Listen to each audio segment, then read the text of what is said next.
Damos início aqui ao nosso webinário para tratarmos do Mutirão Processual Penal de 2024, uma iniciativa estimulada pelo Conselho Nacional de Justiça, que tem o objetivo principal de conduzir os juízes e servidores que atuam na jurisdição criminal em todo o país a analisarem as prisões em algumas hipóteses elencadas pelo próprio Conselho Nacional de Justiça. Esse mutirão, como aconteceu o ano passado, ele é realizado pelos próprios magistrados das unidades, com apoio dos seus servidores, e é realizado também com formato totalmente virtual, uma vez que o nosso sistema processual é totalmente eletrônico e permite que a análise seja feita sem o deslocamento de pessoas. O Tribunal de Justiça, pelo presidente Carlos França, apoia a iniciativa do Conselho Nacional de Justiça de sempre mantermos o andamento adequado dos processos, o andamento regular dos processos, e isso não é diferente nos magistrados com jurisdição criminal. O Tribunal de Justiça já foi certificado como um tribunal de excelência pelo Conselho Nacional de Justiça por 3 vezes, e isso se deve certamente ao trabalho diário que é realizado por juízes e servidores. E nesta oportunidade, neste mutirão, novamente, a nossa força de trabalho, juízes e servidores mostrarão seu valor e conseguiremos analisar com êxito os processos que estão sob nossa responsabilidade. Agradeço imensamente a todos vocês pela presença, por participarem desse webinário, por sempre estarem atentos aos processos que estão sobre a jurisdição de vocês. E na data de hoje contaremos com um valoroso colega, juiz do Tribunal de Justiça do Estado de São Paulo, que foi designado pelo Conselho Nacional de Justiça para nos apoiar. Doutor Pedro de Castro e Souza. Então, são minhas palavras iniciais de agradecimento a todos vocês. Espero que a gente tenha um webinário bastante produtivo e objetivo, essa é a nossa proposta. E para ganharmos tempo e não tomar espaço do expositor, agradeço a todos e passo desde já a palavra ao colega Gustavo Garcia, juiz auxiliar da Corregedoria, que falará em nome da Corregedoria e representando o desembargador Leandro Crispim. Obrigado, doutor Reinaldo. Meu muito bom dia. Minha saudação a todos os colegas servidores também que participam conosco no webinário. Um abraço especial ao doutor Pedro de Castro e Souza, que está aqui para nos brindar com as suas orientações. Durante a fala do doutor Pedro, eu colocarei no chat alguns atos que podem nos ajudar e nos direcionar, que já foram encaminhados a todos os magistrados, mas para reforçar ainda mais, eu colocarei aqui a portaria 278 da presidência do CNJ, que dá as balizas do trabalho que nós temos que fazer, o ofício circular 507 do Corregedor-Geral da Justiça, que traz a última lista dos processos que foi fornecida pelo CNJ, e também o caderno de orientações técnicas do Mutirão Processual Penal de 2024, todos em PDF, para ajudar a gente um pouquinho nesse trabalho.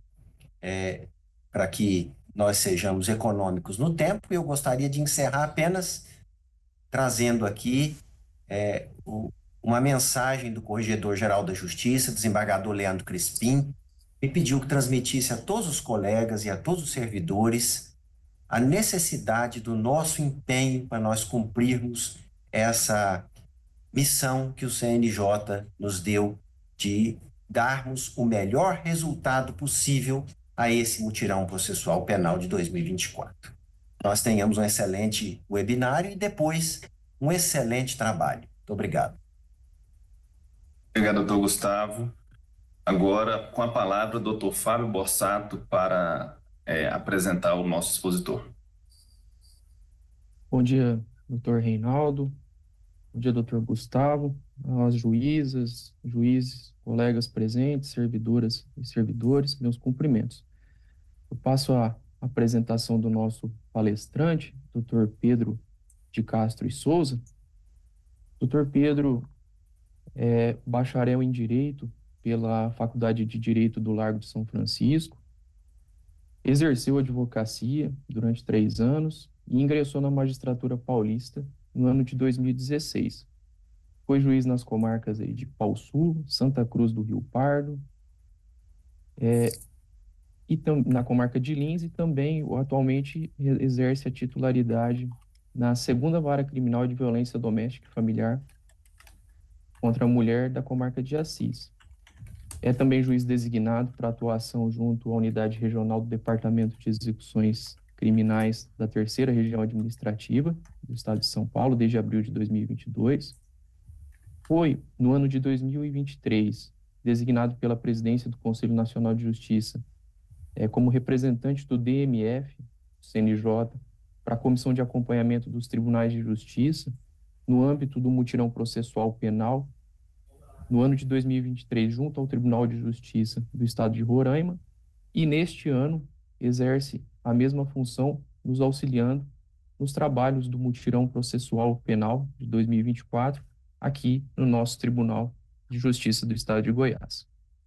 Além disso, o Dr. Pedro é membro do Comitê Conjunto do Projeto Piloto do CEU, no âmbito do Tribunal de Justiça do Estado de São Paulo, e membro suplente do Comitê Gestor de Orçamento e Priorização do Primeiro Grau do Tribunal de Justiça de São Paulo.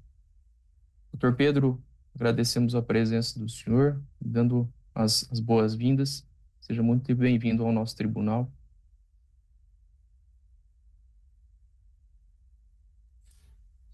Obrigado, Dr. Fábio. Bom dia a todos. Com imensa alegria, cumprimento inicialmente o Dr. Reinaldo Dutra, juiz-auxiliar da presidência do Tribunal de Justiça do Estado de Goiás. Cumprimento também o Dr. Gustavo Garcia, o Dr. Fábio Borsato, que me receberam com muita cortesia nas reuniões preliminares a este webinário. Cumprimento também o Dr. Fernando Samuel, designado como representante do CNJ para apoiar o Tribunal de Justiça do Estado de Sergipe, né? Sabidamente uma referência no âmbito da execução penal, responsável por um número bastante volumoso de processos na comarca de Goiânia, e estendo esses cumprimentos, saúdo também aos magistrados, às magistradas presentes, aos servidores e servidoras do Poder Judiciário, que gentilmente deixaram de lado os seus afazeres nessa manhã para conversar um pouco sobre essa importante iniciativa do CNJ, que é o mutirão processual penal de 2024. Para mim é uma grande honra participar deste momento junto ao Tribunal de Justiça do Estado de Goiás, em atendimento ao convite que me foi feito pelo Dr. Reinaldo Dutra, e ter a oportunidade de falar aos colegas e aos servidores sobre o mutirão processual penal deste ano, ainda que de forma breve e sem a pretensão de esgotar os temas a ele relacionados. Os temas isoladamente já poderiam ser objeto de webinários próprios, né? A minha intenção não é um aprofundamento de todas as questões jurídicas pertinentes, né? Pretendo apenas passar um panorama geral do mutirão, com a intenção de sensibilizar a todos sobre a sua importância, a importância desse projeto e como o CNJ enxerga essa iniciativa que é recente, né? Enquanto representante indicado pelo CNJ para integrar a comissão de acompanhamento do tribunal nessa missão, o meu papel é de coadjuvante. O nosso objetivo é apenas cooperar naquilo que se mostrar necessário, e é nesse contexto que o convite para participar deste webinário me foi feito. O mutirão é realizado pelo próprio tribunal, pautado evidentemente na independência funcional dos magistrados, ao decidir os processos envolvidos nas hipóteses do mutirão. E mais do que provocar a reanálise dos processos, na minha visão, o objetivo maior é sensibilizar a todos os atores do sistema de justiça como um todo sobre a importância de determinados temas. Nessa breve conversa, minha pretensão é singela, como dito, expor de forma panorâmica o mutirão, que esse ano conta com 4 eixos, estipulados a partir de questões recentes, como o último decreto de indulto, que foi bastante inovador, e a recente decisão do Supremo Tribunal Federal, que tratou da constitucionalidade do artigo 28 da Lei de Drogas. Como já mencionado, sem nenhuma pretensão de esgotar as questões jurídicas relacionadas, faremos apenas um bate-papo, talvez até uma espécie de reunião de trabalho, com o objetivo de sensibilizar todos sobre essa importante iniciativa. E eu inicio essa conversa com uma pergunta, né? Me parece importante contextualizar um pouco o mutirão, né? Como surgiram os mutirões processuais penais, qual foi a sua origem, por que motivo eles foram idealizados. Ainda em 2008, na gestão do ministro Gilmar Mendes, foram criados os chamados mutirões carcerários. Foram pensados como uma política institucional voltada ao sistema prisional nacional, a partir da constatação de deficiências estruturais em todo o país. Esse modelo inicial tinha o objetivo de aperfeiçoar o cumprimento das penas privativas de liberdade como um todo. Os mais antigos vão se lembrar desse modelo de mutirões carcerários, faziam-se um estado de cada vez, com análise de processos de forma presencial, conjugadas com inspeções em estabelecimentos prisionais. Havia uma grande organização do CNJ, com convocação e envio de uma comitiva de juízes e servidores, e desde então foram analisados cerca de 400 mil processos de execução, com a concessão de aproximadamente 80 mil benefícios, progressão de pena, livramento condicional. Esse modelo inicial, ele passou por mudanças e foi aperfeiçoado ao longo do tempo, muito em razão das ferramentas de tecnologia disponíveis tanto no CEU como no BNMP 3.0. Essas ferramentas permitiram o alargamento do escopo de atuação do mutirão, permitiram a realização de um mutirão de âmbito nacional e simultâneo, sem a necessidade de convocação de uma equipe de juízes e servidores para deslocamento físico aos estados. E com essa mudança, o antigo mutirão carcerário passou a se chamar mutirão processual penal. Este ano estamos na segunda edição do mutirão processual penal. Ano passado, 2023, tivemos a primeira edição. E o uso dessas ferramentas permite que o CNJ tenha acesso a um extenso banco de dados, uma espécie de raio-x do sistema prisional nacional, fornecendo um panorama geral do sistema como um todo. Ao estabelecer o escopo de atuação do mutirão, o CNJ ele passa a ter condições de extrair listas preliminares que os senhores receberam nas suas unidades judiciárias, já falaremos um pouquinho sobre elas, e listas essas que balizam os trabalhos dos respectivos tribunais com a reanálise dos casos de forma virtual e sem necessidade de deslocamento físico. Eu acho importante mencionar rapidamente que essas listagens iniciais elas são um ponto de partida para a execução dos trabalhos do âmbito do mutirão, sem prejuízo de uma busca ativa por parte das unidades judiciárias e demais atores do sistema de justiça criminal.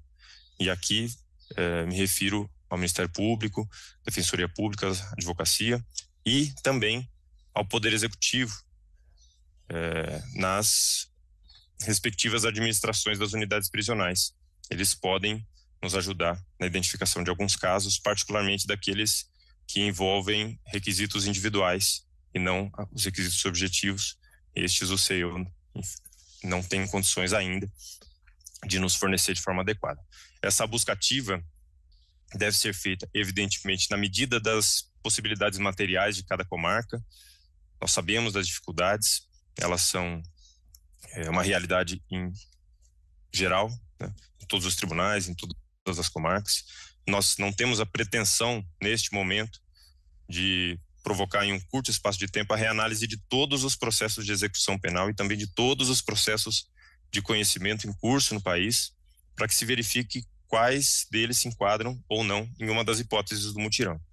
Como disse no início da minha exposição, o objetivo maior é sensibilizar os atores do sistema de justiça para as hipóteses ventiladas na portaria, propondo a realização do melhor trabalho possível durante o mês de novembro. E essa é a nossa proposta. Vamos fazer o melhor trabalho possível. Sabemos das dificuldades materiais, elas são justas, mas o mutirão é um projeto em construção e certamente nós vamos aperfeiçoar o modelo ano após ano. Ainda sobre as listagens, me parece importante mencionar que a alimentação adequada dos sistemas eletrônicos é muito importante para a correta formulação das listas.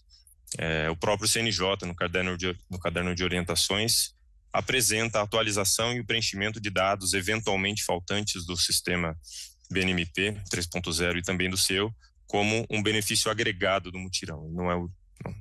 Não consta como uma das hipóteses, mas a correta alimentação é um desafio de todos, né? E a partir dela que as listas são extraídas. Então, em um futuro, a intenção é que os dados eles sejam muito fidedignos e tenham condições de fornecer o melhor panorama possível do sistema carcerário nacional. O atual modelo do mutirão processual penal foi desenvolvido no âmbito do programa Fazendo Justiça, que é uma parceria entre o CNJ e o PNUD, e representa um esforço coordenado dirigido para promover a transformação do sistema de cumprimento de penas privativas de liberdade. O programa Fazendo Justiça é coordenado pelo DMF e abrange inúmeras iniciativas que são vivenciadas por nós no exercício da jurisdição criminal todos os dias. Existem iniciativas relacionadas, a título de exemplo, audiência de custódia, alternativas penais, monitoração eletrônica, Ação Nacional de Trabalho e Renda, Plano Nacional de Fomento à Leitura, inspeções judiciais, documentação civil dos presos, saúde mental, política de drogas, os próprios GMFs e o próprio CEU é uma iniciativa no âmbito do programa Fazendo Justiça.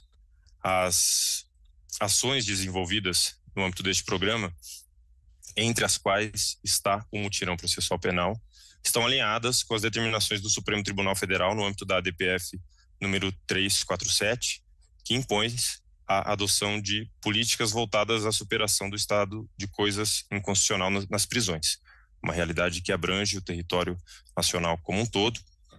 Como bem sabemos, o Supremo, no julgamento da referida ADPF, estabeleceu que há um estado de coisa inconstitucional no sistema carcerário brasileiro, responsável pela violação massiva de direitos fundamentais dos presos. A decisão apontou um cenário de inobservância de direitos básicos, comprometendo a capacidade do sistema como um todo de limitar o cumprimento da pena ao cerceamento dos direitos que foram suprimidos pelo título executivo judicial. Exigiu-se, portanto, a adoção de iniciativas de autoridades públicas, instituições e da comunidade para a construção do que se chamou de solução carcerária. Peço licença para me valer das palavras do Dr. Luiz Geraldo Lanfredi, coordenador do DMF, para quem o mutirão processual penal é também parte da resposta ao reconhecimento da decisão do Supremo Tribunal Federal no julgamento da DPF 347, que reconheceu o estado de coisas inconstitucional nas prisões brasileiras. Para isso, o CNJ e a União criaram um plano de enfrentamento que tem como uma das metas a calendarização e a realização semestral dos mutirões. Esse foi um pleito que foi apresentado. A calendarização, o estabelecimento fixo de períodos para que sejam realizados os mutirões processuais penais é um projeto, isso deve acontecer em breve, e a intenção é que isso seja feito de forma semestral. Entre as iniciativas do programa Fazendo Justiça, o mutirão processual penal vem ganhando muita importância e representatividade em razão dos resultados concretos que foram apresentados. O ano passado, na primeira edição, em 2023, os senhores devem se lembrar, o mutirão foi realizado entre junho e julho e propôs a reanálise de processos envolvendo prisões preventivas com duração maior que um ano, uma das hipóteses que foi repetida esse ano, gestantes, mães, mulheres responsáveis por crianças e pessoas com deficiência presas cautelarmente, pessoas em cumprimento de pena em regime prisional mais gravoso, em observância à súmula 56 do Supremo, e pessoas cumprindo pena em regime diverso do aberto, condenadas por tráfico privilegiado, em razão do julgamento que foi protagonizado pelo Supremo no ano passado. Nessa ocasião, em 2023, foram analisados cerca de 80 mil processos.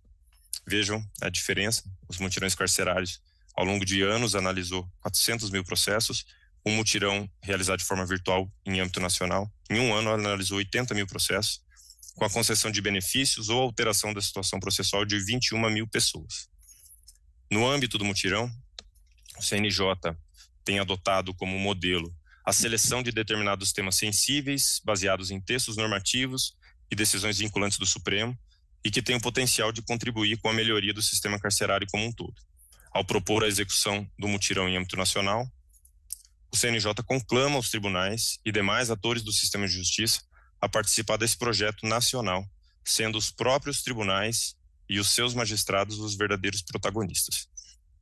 Novamente, nas palavras do Dr. Lanfredi, a política exitosa dos mutirões e aprimoramento de seus procedimentos refletem essa nova perspectiva de suporte tecnológico à gestão processual, com um protagonismo ainda maior dos tribunais. O CNJ propõe, de forma dialogada e a partir de uma série de reuniões realizadas com atores do sistema de justiça, temas que merecem atenção, mas a execução é feita localmente com o apoio do Conselho. Falamos rapidamente das hipóteses de 2023. Em 2024, o mutirão foi desenhado como dito inicialmente pelo Dr. Gustavo, pela portaria 278 da presidência do CNJ. Ela foi editada, publicada em setembro de 2024 e estabeleceu as diretrizes para a realização do mutirão nos tribunais de justiça e também nos TRFs em âmbito nacional, durante o mês de novembro. Se comparada à portaria 170 de 2023, que tratou do mutirão do ano passado, o escopo foi bastante ampliado e estabelece como temas que devem ser objeto de análise pelos magistrados, caso se enquadrem nas hipóteses do decreto 11.846 de 2023, o decreto de indulto, que concede indulto natalino e comutação de penas. Esse decreto, por si só, ele foi bastante inovador, em razão da sua amplitude, o que reflete diretamente no alargamento do escopo de atuação do mutirão desse ano, que é muito centrado nas hipóteses de indulto e comutação de penas. Segunda hipótese, casos nos quais o julgamento do recurso extraordinário 635-659, que afastou os efeitos penais das condenações de porte de até 40 gramas de maconhas para uso próprio ou de até 6 pés da planta. E aqui se inserem tanto as eventuais condenações pela figura do artigo 28, como eventual homologação de falta grave com base no artigo 52 da LEP, que trata da prática de crime doloso. Terceira hipótese, casos que demandem o saneamento do CEU mediante baixa de processos sem pena restante a cumprir ou com pena prescrita e julgamento de incidentes vencidos de progressão de pena e livramento condicional. O saneamento a que se refere a portaria aqui nada mais é do que a análise de casos que o próprio sistema aponta a necessidade de reanálise dos processos de execução em virtude de cumprimento dos requisitos objetivos para concessão de benefícios ou mesmo extinção de punibilidade decorrente de prescrição da pretensão punitiva ou executória, ou até mesmo término de cumprimento de pena. Aqui o sistema ele vai gerar apenas o alerta da prescrição da pretensão executória, mas a portaria abrange ambas as hipóteses. E a quarta hipótese, repetindo uma das previsões da portaria anterior, casos em que a prisão preventiva tenha sido decretada há mais de um ano, demandando-se a reanálise da permanência dos requisitos e pressupostos que, no passado, fundamentaram a decisão judicial. De acordo com a portaria, os processos de execução e de conhecimento que se enquadrem em uma das hipóteses devem ser objeto de reavaliação de ofício por parte dos magistrados em articulação com os demais órgãos do sistema de justiça. Como eu pessoalmente leio essa previsão, a provocação ela deve ser oficiosa pelo magistrado, mas isso não exclui o oitiva do Ministério Público e da Defesa, que são atores importantes, até em homenagem contraditória, as funções constitucionais dos órgãos que patrocinam a Defesa e do Ministério Público, que devem, inclusive, ser conclamados a participar do mutirão conosco, né? Algumas das hipóteses da portaria são contempladas nas listagens enviadas pelo CNJ. Como dito anteriormente, isso não significa que todos os processos ali mencionados devem ser objeto de concessão de indulto, de progressão de pena ou de outra decisão necessariamente favorável. A análise do caso concreto, evidentemente, deve ser feita pelo juiz do processo, sempre com respeito à independência no exercício da atividade jurisdicional. E por conta da relevância do tema para o mutirão deste ano, eu vou tratar de forma um pouco mais abrangente das hipóteses de indulto, reservando uma breve menção inicial às demais hipóteses, que apesar de serem igualmente importantes, elas são de mais simples compreensão. O caderno de orientações que foi enviado aos senhores, ele estabelece um mutirão, divide o mutirão em 3 etapas: etapa inicial de identificação e seleção dos processos, uma etapa de análise do processo, que é a etapa na qual nos encontramos hoje, e uma etapa final de identificação e apresentação dos resultados. A primeira etapa teve início ainda em setembro, com a edição da portaria, com a extração dos dados do CEU e do MEIR-MP, com a montagem das listas preliminares das hipóteses do mutirão, que foram enviadas aos tribunais no mês de outubro, de forma preliminar. Também foram colhidos dados através do preenchimento de formulários, que já foram respondidos. Essas listagens, elas são um ponto de partida e servem para balizar o trabalho, mas não excluem a eventual identificação de outros casos durante o mês de novembro, alguma hipótese que não tenha sido contemplada nas listas e eventualmente até em virtude de alguma incorreção na alimentação dos dados. Essa etapa ela teve termo no final do mês de outubro. Na segunda etapa, que teve início no mês de novembro, devem os juízes decidir os processos submetidos à análise no contexto do mutirão, conforme o artigo 2º da portaria. Nos casos de falta grave, analisar a natureza, a quantidade de substância entorpecente apreendida, verificar se o caso se adequa à decisão do Supremo. Devem ainda analisar os processos indicados de lapso de progressão vencido e extinção de pena por cumprimento ou prescrição.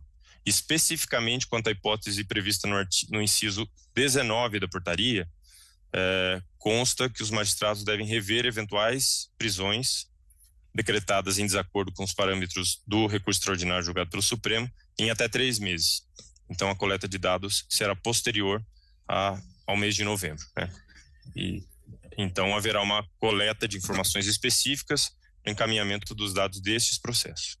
Importante mencionar também que a portaria admite o estabelecimento de prazos diferenciados para a manifestação das partes nos processos a serem revisitados no mutirão. E nós tratamos rapidamente sobre isso, né?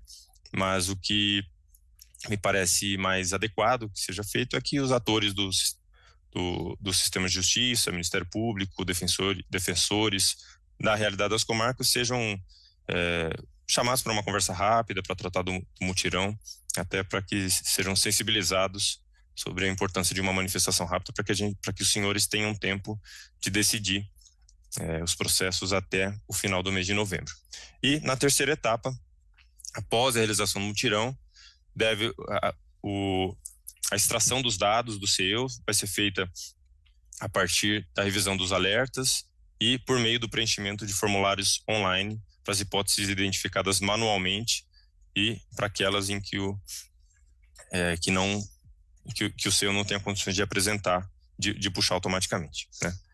Sobre as hipóteses especificamente, vou tratar rapidamente da decisão proferida pelo Supremo no RE 635659. A hipótese está prevista no inciso 18 do artigo 2º da portaria: pessoas condenadas que estejam no regime fechado ou semiaberto, tenham sido sancionadas ou estejam submetidas a processo administrativo disciplinar pela prática de falta grave, nos termos do artigo 52 da LEP, por adquirir, guardar no depósito até 40 gramas de maconha ou 6 pés das plantas fêmeas, conforme parâmetros estabelecidos pelo Supremo. Como todos sabemos, foi amplamente divulgado, o Supremo proferiu importante decisão vinculante com repercussão em processos de conhecimento e em execução. O caso submetido à análise decorreu da interposição de um recurso pela Defensoria Pública do Estado de São Paulo, no qual um reeducando, um sentenciado, foi encontrado no interior de uma unidade prisional com 3 gramas de maconha.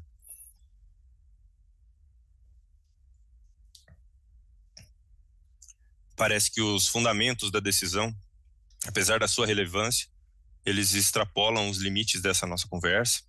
Não é minha intenção tratar da decisão em si, de modo que basta a constatação de que foi declarada a inconstitucionalidade, sem redução de texto, do artigo 28 da Lei de Drogas, afastando os efeitos de natureza penal.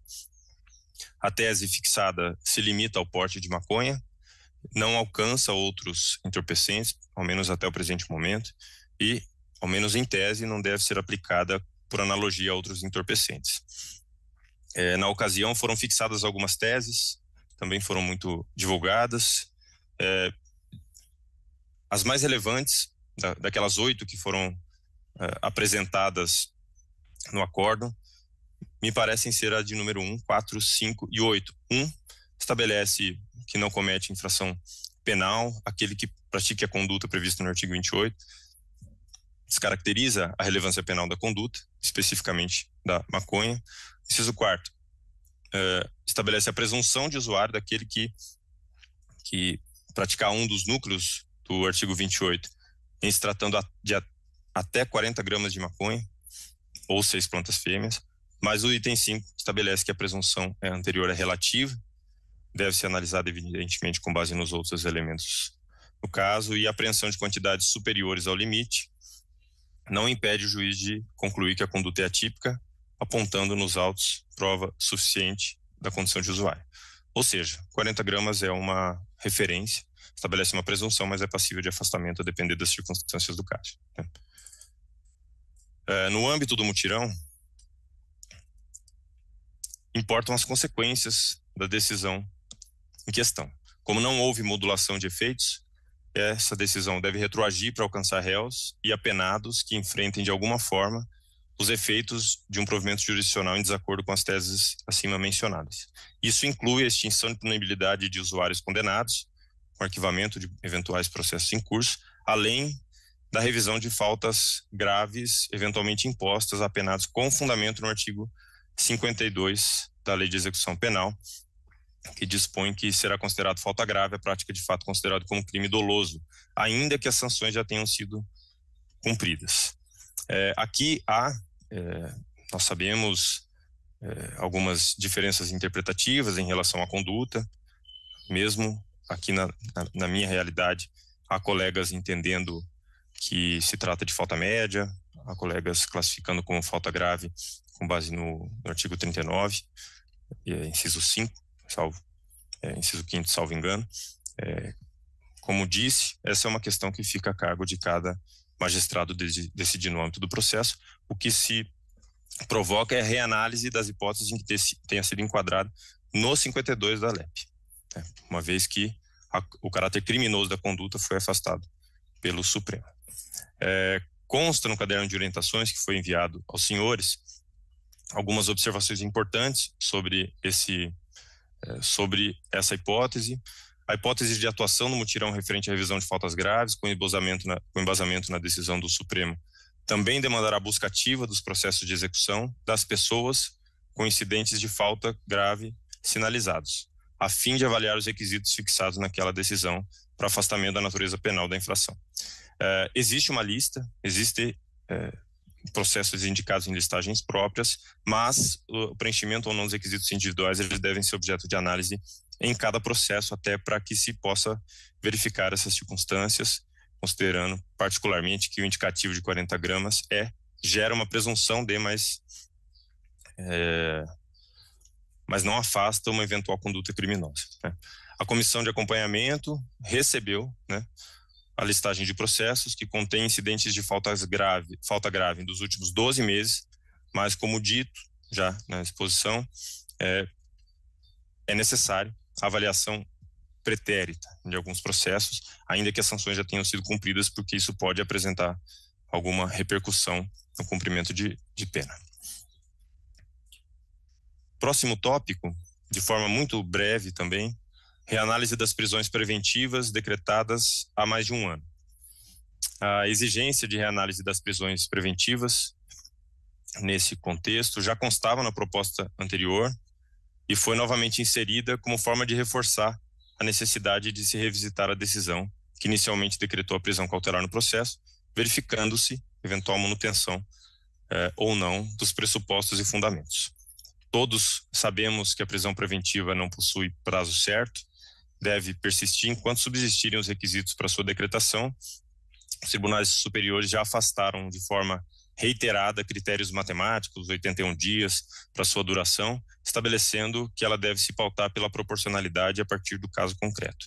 Também sabemos que o parágrafo único do 316, em dispositivo que foi recentemente inserido, 2019, determina a reanálise da legalidade e da necessidade de manutenção da prisão preventiva a cada 90 dias, com a possibilidade de manutenção da prisão ou de substituição por medida cautelar menos gravosa. O parágrafo único foi analisado pelo Supremo nas ADIs 6581 e 6582, que estabeleceu, entre outras teses, que a inobservância da reavaliação 90º não implica na revogação automática da prisão preventiva, devendo o juiz ser provocado em estado a reavaliar a atualidade e a legalidade dos fundamentos da prisão. Não se trata de uma nova prisão, mas apenas da análise ou reanálise do quadro fático que justificou o decreto prisional anterior. Isso tudo nós já sabemos. Então, se o Código de Processo Penal já impõe a obrigatoriedade de revisão 90º da prisão preventiva a partir da reanálise do processo, por que motivo o CNJ estabelece o período de 1 ano como marco para reanálise no contexto do mutirão? Na minha visão, a justificativa é muito simples. A partir do estabelecimento desse recorte temporal, se pretende provocar a reanálise a partir da proporcionalidade, evitando-se prisões preventivas excessivamente longas, que em alguns casos possam, eventualmente, até superar a pena, em concreto, imposta por ocasião do julgamento. Como já dito, essa análise não é matemática, mas deve ser feita a partir da perspectiva da efetividade da tutela jurisdicional e da celeridade processual.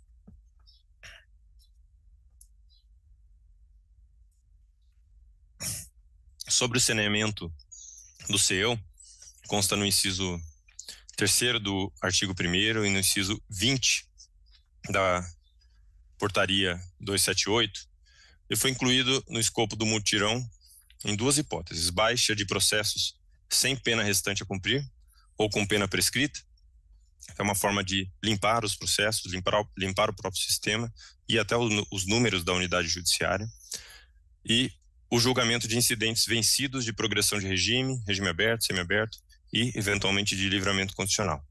Esses processos constam em alertas e incidentes do próprio CEU e são gerados com base em dados objetivos, competindo aos magistrados a análise, preenchimento dos requisitos individuais, dos requisitos subjetivos, para que se verifique, quando for o caso, se é caso ou não de concessão do benefício. E por fim, nós temos o indulto natalino, as hipóteses de indulto natalino, que consomem grande parte da portaria, dos incisos. Os senhores devem ter notado que a maior parte dos incisos é, na verdade, uma referência ao decreto de indulto, o decreto 11.846 de 2023, é o eixo mais sensível do mutirão, certamente o indulto natalino. Particularmente porque apresenta desafios na identificação dos processos que devem ser submetidos à análise. As dificuldades na realização da busca ativa dos processos e também na análise dos processos indicados nas listagens enviadas pelo CNJ são muito semelhantes nos diversos tribunais e exigem algumas soluções que, em muitos casos, dependem da realidade local, da ajuda de atores externos, como, por exemplo, a administração das unidades prisionais, que em muitas situações terão condições de fornecer algumas informações que não constam no processo. Como sabemos, o indulto coletivo é uma forma de indulgência concedida pelo presidente da República a um grupo de pessoas já condenadas e que preencham determinados requisitos em uma data certa. Somente pode ser concedido após o trânsito em julgado da sentença penal condenatória, ao menos para a acusação, e o decreto 11.846 de 2023, que é objeto da portaria, trata tanto de hipótese de indulto total, causas extintivas de punibilidade, e de indulto parcial, comutação de penas, reduzindo a pena remanescente ou substituindo por sanção mais branda. A grande maioria das hipóteses do decreto é autoexplicativa, estabelece parâmetros objetivos para a concessão, mas algumas outras hipóteses dependem da análise de requisitos de ordem subjetiva ou requisitos individuais. O decreto é chamado de indulto natalino porque estabelece como marco temporal para preenchimento dos requisitos o dia 25 de dezembro de 2023. Não admite, portanto, o preenchimento de requisitos após esta data. No início de janeiro, nós temos alguns casos nesse sentido. O STJ ele vem afastando a incidência sistematicamente.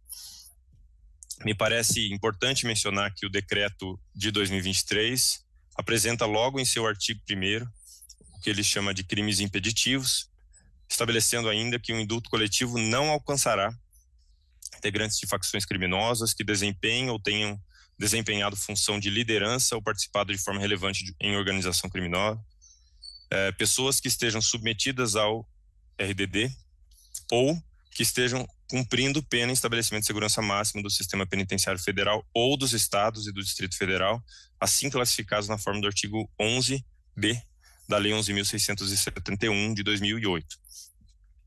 O CNJ trouxe um rol de processos a partir dos requisitos objetivos do decreto, mas essas listagens não contemplam algumas dessas hipóteses que demandam busca ativa. Se os senhores estiverem com a portaria aberta, podem acompanhar. Eu vou fazer algumas menções a alguns incisos. Essas menções elas podem ser um pouco cansativas, mas eu acho importante apenas para situar as peculiaridades de cada uma delas. Para as hipóteses dos incisos 1º, 2º, 3º, 4º, 5º e 14, existem alertas de incidentes nos respectivos processos, a partir da ferramenta disponibilizada no CEO como mesa do gestor. Os senhores devem ter notado isso já no CEO. Para as hipóteses dos incisos 6º, 7º, 8º, 9º, 10 e 11, e para os tribunais em que o CEO não esteja implantado, a identificação ela deve ser feita de forma manual. Os incisos 15, 16 e 18 foram objeto de listagem, mas eles demandam uma filtragem adicional por exigir alguns requisitos individuais que o sistema não tem condições de puxar. O caderno de orientações ele é bastante explicativo em relação às hipóteses e traz uma importante menção, um importante alerta a respeito de uma ferramenta dentro do CEO que foi criada especificamente para as hipóteses de indulto. Recomenda-se que a checagem dos processos pelas varas nos casos do decreto em relação às contagens totais de pena cumprida e pena restante seja realizada a partir da ferramenta linha do tempo, indulto e comutação do CEO. Essa ferramenta foi desenvolvida com o propósito de realizar os cálculos específicos para essas hipóteses. E como consta também no caderno de orientações, por meio do cruzamento de dados do CEO, os tribunais receberam a triagem dos processos que, a princípio, poderiam ser enquadrados nas situações identificáveis. As demais hipóteses, demanda, busca ativa e devem ser conferidas por cada vara. Lembrando, como disse no começo, que a pretensão não é ser exaustivo, mas fazer o melhor trabalho possível diante da realidade de cada comarca. O decreto, nos incisos, o decreto, depois repetido pela portaria, estabelece algumas hipóteses em que vocês já têm a lista. Primeira delas, condenados a pena privativa de liberdade por crimes praticados sem violência ou grave ameaça, que tenham cumprido até dia 25/12/2023. Aí nós temos as hipóteses. Inciso 1º, pena maior que 8 anos, cumprimento de 1/4 da pena se não reincidente, 1/3 se reincidente. Pena superior a 8 anos, não superior a 12 anos. Cumprido 1/3 se não reincidentes, metade da pena se reincidentes. Inciso 2º, pena superior a 8 anos, completado 60 anos de idade e cumprido 1/3 da pena se não reincidente, metade se reincidente. Inciso 3º, 70 anos de idade e cumprido 1/4 da pena se não reincidente, 1/3 da pena se reincidente. Inciso 4º, cumprido ininterruptamente 15 anos da pena se não reincidente ou 20 anos da pena se reincidente. Inciso 5º, pessoas em regime aberto ou livramento condicional com penas de até 8 anos se primárias, 6 anos se reincidentes, desde que tenham cumprido 1/4 da pena se não reincidente ou 1/3 se reincidente. Crime contra o patrimônio, desde que tenham cumprido 1/5 da pena se não reincidente, 1/4 se reincidente, e reparado o dano, exceto se houver em ocorrência de dano ou incapacidade econômica de repará-lo. Inciso 15, crime contra o patrimônio com valor do bem estimado não superior a um salário mínimo, desde que tenham cumprido 5 meses de pena. Essas duas hipóteses dependem que a filtragem do CEU seja necessariamente acompanhada de consulta aos autos para verificação dos requisitos, verificação do valor estimado do bem, verificação de eventual incapacidade econômica ou ausência de dano. Temos ainda as hipóteses de condenados a penas privativas de liberdade sobre o regime aberto ou substituída por restritiva de direitos na forma do artigo 44 do Código Penal, desde que cumprido 1/3 de pena, se não reincidente, metade se reincidente, 1/4 da pena, se não reincidente, 1/3 se reincidente. Essas hipóteses ficam mais a cargo das unidades judiciárias que não têm estabelecimento prisional, mas contam com os cumprimentos das restritivas ou das penas em meio aberto. Em relação ao inciso 17 da portaria, que trata da comutação de pena, essa é uma informação disponível na calculadora do CEU, que gera alertas no sistema conforme sejam alcançados os requisitos previstos. Não é necessária a filtragem por listas. Mantém-se de toda forma a recomendação no sentido de que a conferência dos processos pela vara em relação às contagens totais sejam feitas por meio da ferramenta linha do tempo, indulto e comutação. O decreto também contempla a hipótese de indulto coletivo a pessoas em situação de vulnerabilidade acrescida, cuja identificação depende de buscativa por parte das unidades judiciárias, e aqui o próprio caderno faz essa lembrança, e me parece muito importante a interlocução com o Poder Executivo, conforme estabelece o decreto de indulto, artigo 10 do decreto 11.846. São basicamente 4 hipóteses. A primeira delas, mulheres com filho menor de 18 anos ou em qualquer idade com doença crônica grave ou deficiência, são as hipóteses dos incisos 6º e 7º do artigo 2º da portaria. A situação das mulheres privadas de liberdade requer um olhar individualizado, são contempladas pelo decreto de indulto a partir dos requisitos dos incisos 6º e 7º. Há uma dificuldade na obtenção dessas informações por meio de sistemas eletrônicos e o CNJ recomenda que os processos que contêm mulheres no polo ativo e que atendam aos requisitos objetivos indicados sejam pré-selecionados para uma análise e seleção individualizada de cada vara. Aqui, o caderno faz a menção específica à importância da interlocução com o Poder Executivo para a identificação desses requisitos. Os filhos, menor de 18 anos ou alguma doença grave ou deficiência. A segunda hipótese trata das pessoas com doenças graves. E aqui nós temos algum grau de subjetividade na sua análise, né? O caderno de orientações ele traz alguns parâmetros para essa aferição.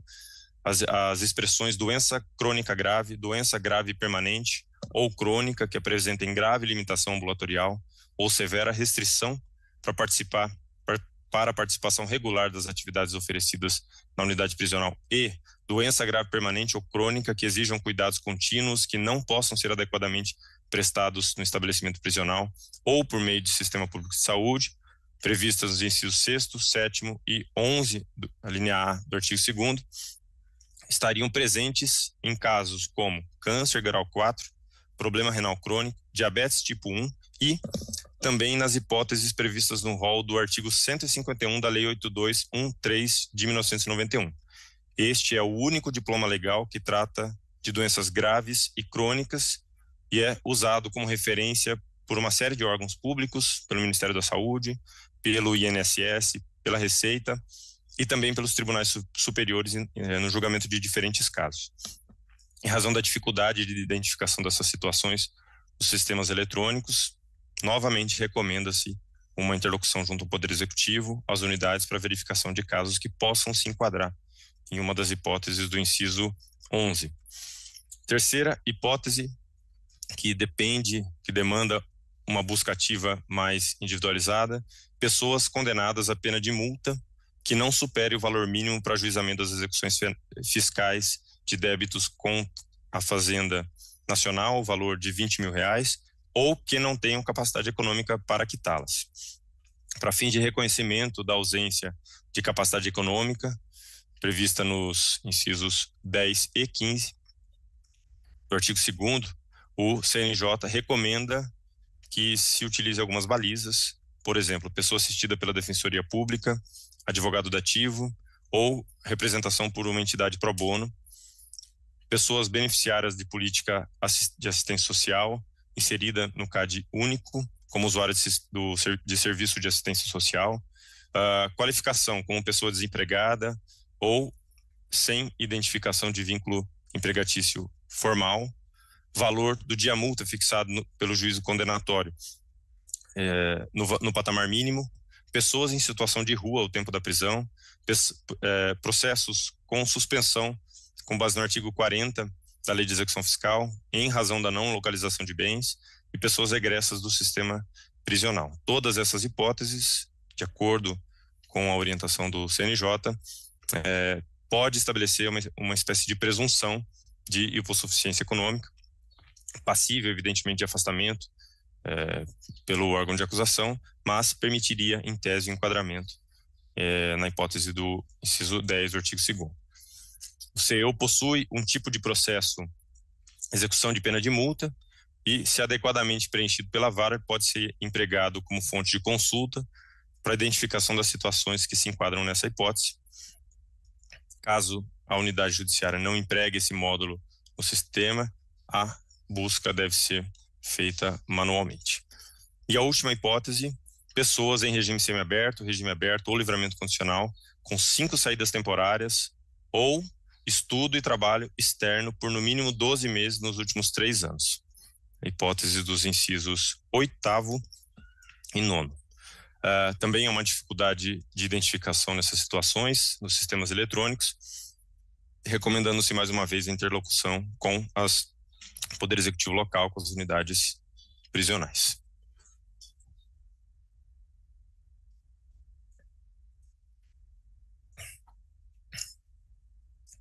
Já encaminhando para o final da minha exposição, como havia dito, minha intenção era fazer um panorama rápido das hipóteses do mutirão e não alongar muito as nossas conversas.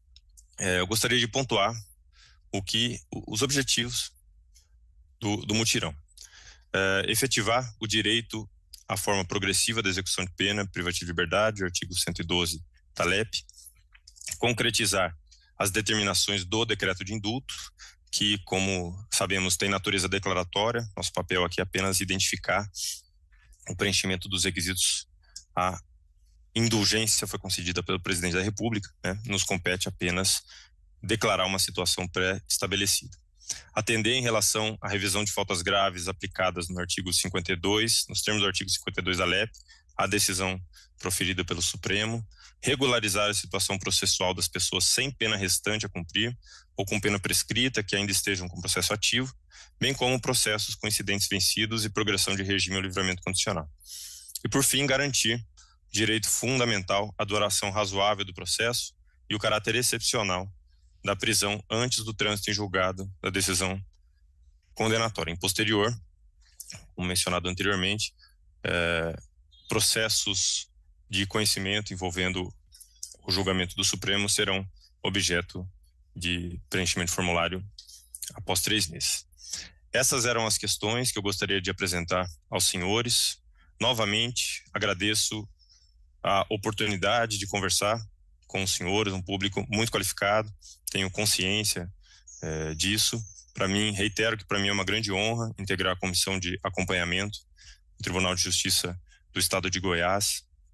Tenho a convicção de que os resultados serão muito satisfatórios.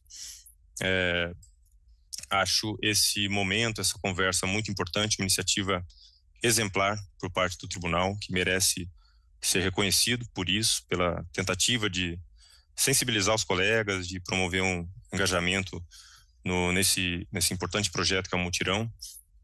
Se surgirem algumas questões durante o encaminhamento dos trabalhos, eu fico à disposição para ajudar naquilo que eu puder, tanto eu como os demais integrantes da comissão de acompanhamento. Muito obrigado a todos. Devolvo a palavra ao doutor Reinaldo. Muito obrigado, doutor Pedro, pela brilhante e breve exposição. Sabemos que o senhor acumula ainda a jurisdição, também participa do mutirão processual penal no estado de São Paulo e mesmo assim tirou seu tempo, preparou essa apresentação e veio aqui falar conosco. Então, fica aqui registrado o meu reconhecimento pelo empenho, pelo valor que o senhor tem para a magistratura nacional. Dando sequência aqui, acredito que, como ainda temos 20 minutos para conversar, passarei a palavra para o doutor Fernando Samuel, coordenador do GMF do Tribunal de Justiça do Estado de Goiás e juiz titular da primeira vara de execução penal da comarca de Goiânia, para algumas considerações. Doutor Fernando está com a palavra. Obrigado, doutor Reinaldo. Cumprimento aqui o doutor Reinaldo, juiz auxiliar da presidência, doutor Gustavo Garcia, nosso juiz auxiliar da corregedoria.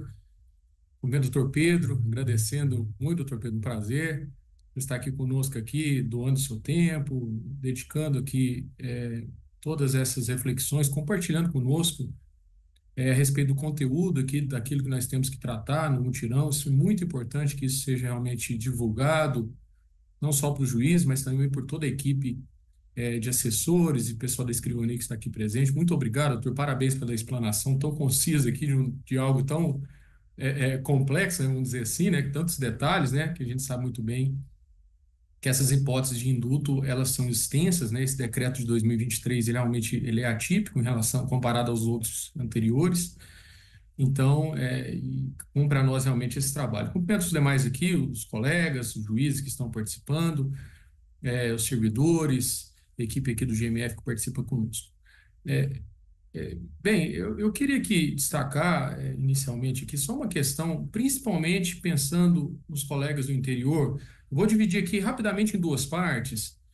Primeiro, em relação às questões ligadas ao CEU, eu creio aqui que nós teremos uma dificuldade bem considerável no interior, e é isso que eu quero chamar a atenção dos colegas em termos de gestão, que é muito mais do que a apreciação judicial, porque nós sabemos muito bem que no interior nós temos grande dificuldade de atuação tanto do Ministério Público como dos defensores, dos advogados. Então, creio eu que uma forma que talvez possa ser um pouco efetiva seria juntar aí um número que cada juiz pode avaliar de 2, 3, 5, 10 advogados, fazer uma reunião com eles para solicitar esse apoio no mutirão.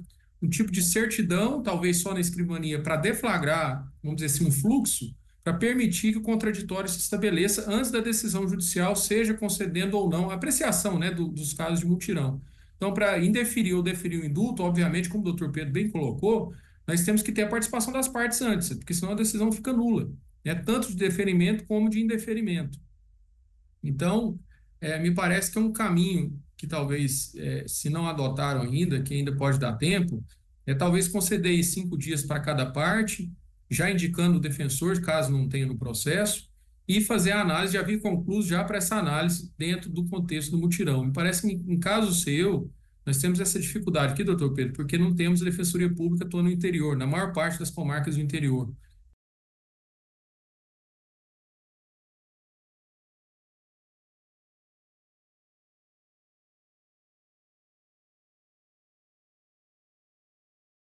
Tipo de agilidade seria esse, no sentido de algum tipo de deflagração na própria escrivania, explicando que é um mutirão, trazendo aqui o nosso ofício circular, que praticamente aqui é nossa portaria, que replica lá a portaria do CNJ no seu conteúdo, e vendo as hipóteses, deflagrar um procedimento, um expediente, um fluxo, que houve o Ministério Público, houve a defesa e já vem concluso para o juiz poder apreciar no contexto do mutirão, doutor Pedro. Aqui no nosso caso, me parece que é mais ou menos esse caminhar aqui para dar essa efetividade e permitir que o mutirão possa realmente dar ao magistrado não só a segurança para decidir da maneira que ele achar que deve, seja definindo ou indeferindo, e, obviamente, evitar decisões nulas, evidentemente, porque, repito, qualquer decisão sem a participação das partes, aí eu creio que nós estaremos caminhando apenas para números sem a correta forma de atuação nossa.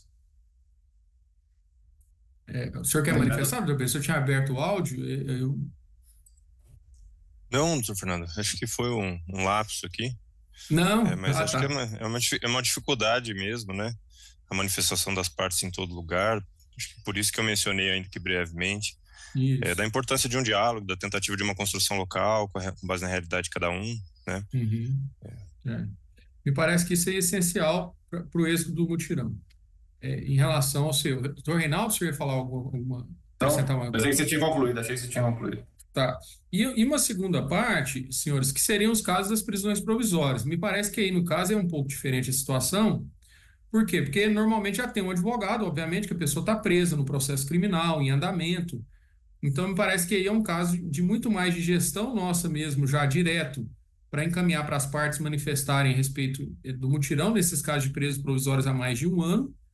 E com isso, com as partes manifestando, cada juiz pode analisar livremente, na forma como entender correta, tanto para manter a prisão como para eventual relaxamento, revogação ou mudança aí para outra medida cautelar pessoal. E nesse ponto específico, senhores, eu quero trazer só alguns dados que realmente nós aqui no GMF nos preocupam no sentido de tentar ver qual medida que seria melhor, mais bem adequada ao caso, porque hoje nós temos aqui no estado de Goiás especificamente uma proporção de presos no estado maior do que a média nacional. Hoje a média nacional de prisões provisórias, contabilizando apenas quem está no regime fechado, ou seja, quem está com cumprimento de pena em regime fechado e quem está em prisão provisória, somando todos esses casos, no Brasil nós temos hoje 33% de presos provisórios, contabilizando, repito, apenas regime fechado e presos provisórios. No estado de Goiás, nossa proporção sobe para 43%. Então, isso é uma preocupação que a gente externa aqui aos senhores. Repito, a gente sabe muito bem que o número de prisão provisória é muitas vezes proporcional à quantidade de crimes que acontecem, a gente sabe que tem uma relação nesse sentido, mas talvez possa merecer de nossa parte, de todos os juízes criminais, um cuidado especial a partir desse dado. Se um número que está 10 pontos percentuais acima do que a média nacional, talvez deva para nós aqui seja algum tipo de preocupação. Em especial aqui na capital, e aqui me refiro aos juízes das varas criminais de Goiânia, Aparecida de Goiânia, Guapó, Hidrolândia, Goianápolis, enfim, tudo que a gente atende acaba sendo preso aqui na casa de prisão provisória. Eu vou trazer um dado. Nós tínhamos 1.670 pessoas presas na virada do ano, de 2023 para 2024. E hoje já passam de 2.000, nós temos 2.052 no fechamento do último mês, agora de outubro para novembro. Ou seja, nós temos um aumento, para nós, assim, um aumento expressivo da quantidade de presos provisórios dentro da CPP nossa aqui. Isso também seja para nós, os que trabalham aqui na região metropolitana, uma preocupação grande, conclamo aqui os colegas, e a gente sabe muito bem que já temos aqui os juízes de garantias, ou seja, teve uma análise talvez do colega que está lá na vara de garantias, e sabemos muito bem que nada impede da nova análise, de acordo com as regras lá do artigo 316, uma análise talvez mais criteriosa, a partir do seu modo de ver mesmo o desenrolar do processo de conhecimento e tudo. Então, é uma preocupação nossa aqui também na capital, especificamente em relação a essas comarcas que os presos vão sendo encaminhados aqui para a CPP. Eu creio que nessa parte do mutirão carcerário, doutor Reinaldo, nós podemos ter aqui realmente um êxito em relação a essa questão dos presos provisórios com mais de um ano. E, obviamente, nas outras questões ligadas ao indulto, que a gente sabe das dificuldades, muitas vezes são varas únicas que cuidam de todos os processos, né, de todos os tipos. Eu me coloco à inteira disposição, minha equipe aqui do GMF, minha equipe da primeira vara de execução penal de Goiânia, da vara de execução penal de Rio Verde, de Anápolis, onde a gente cuida, para que possa, eventualmente, se for necessário, algum tipo de assistência, de tutela, porque no nosso acompanhamento aqui no GMF, nós vemos aqui que algumas comarcas, várias delas, nunca concederam indulto. Então, assim, é uma preocupação que a gente tem, porque as hipóteses são amplas e talvez se tiver alguma dificuldade até dos assistentes e tudo mais para fazer essa análise, como bem colocado aqui pelo doutor Pedro, nós temos aqui uma linha do tempo que é bem simples de ver aqui pelos assistentes, que dá para identificar a cada dia 25 de cada ano, fica lá direitinho qual que é a proporção que a pessoa cumpriu, já dá para analisar se ele tem falta grave ao longo desse ano, rapidamente a análise do processo, então não é nada muito difícil de ser analisado. É lógico que é análise caso a caso, como bem o doutor Pedro aqui colocou, é análise individual, mas de todo modo, me coloco à inteira disposição dos colegas, minha equipe aqui também de assistentes, fica à disposição de eventual assistente dos senhores poderem tirar alguma dúvida, enfim, a gente poder mostrar isso aqui. Se tivesse demanda também, doutor Reinaldo, a gente pode até pensar em um webinário específico aí do indulto, se tivesse demanda dos colegas nossos aqui de Goiás. Então, para não tomar mais o tempo aqui, eu creio que minha intervenção é basicamente isso, doutor Reinaldo. Fica à disposição. Obrigado, doutor Fernando. É muito importante a colaboração do senhor, principalmente pela experiência que tem com a unidade prisional de Goiânia, que é a maior do estado.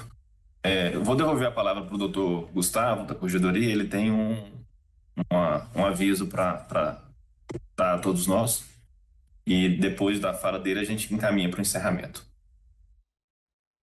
Obrigado novamente, doutor Reinaldo. Até no sentido do que o doutor Fernando Samuel acabou de manifestar, nós propusemos ao Corregedor-Geral da Justiça uma forma de apoio àqueles colegas que estejam em maior dificuldade, especialmente nas unidades judiciais desprovidas de magistrado titular.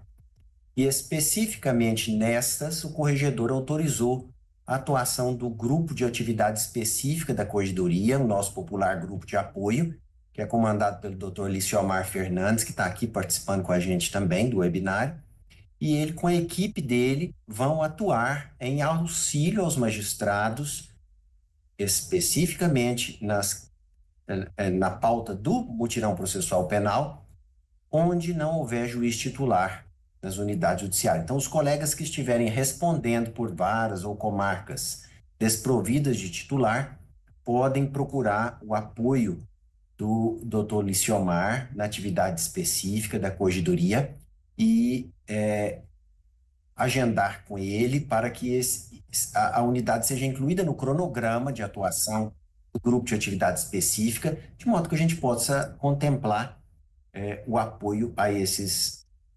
colegas. Acabei de colocar novamente aqui no chat a lista. Essa lista de processos é a última que o CNJ enviou. Nós encaminhamos 4 ofícios circulares, porque nós tivemos 3 listas diferentes. Essa é a mais completa, é a última que veio.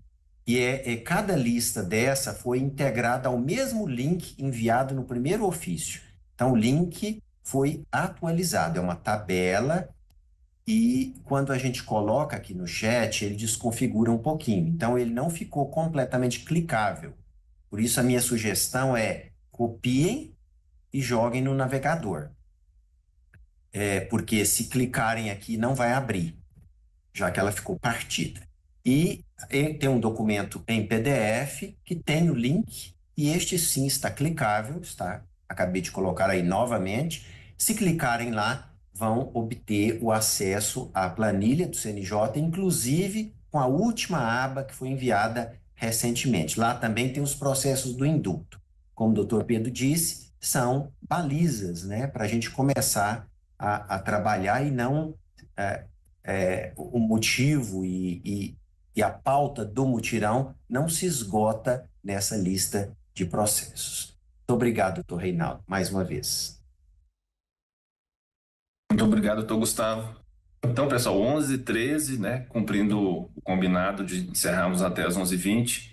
Gostaria de deixar aqui o meu agradecimento a toda a equipe de suporte, a equipe do tribunal que nos apoiou para fazer a transmissão pelo YouTube, a minha assessoria que me ajudou na organização, em nome do Matheus. Agradecer ao doutor Gustavo e ao doutor Fábio também, que compõem o grupo de monitoramento, especialmente o doutor Pedro de Castro Souza, que juiz de São Paulo, apoia o Tribunal de Justiça, e um agradecimento muito especial a todos os colegas que deixaram seus afazeres, seus compromissos na parte da manhã para nos acompanhar, servidores também presentes.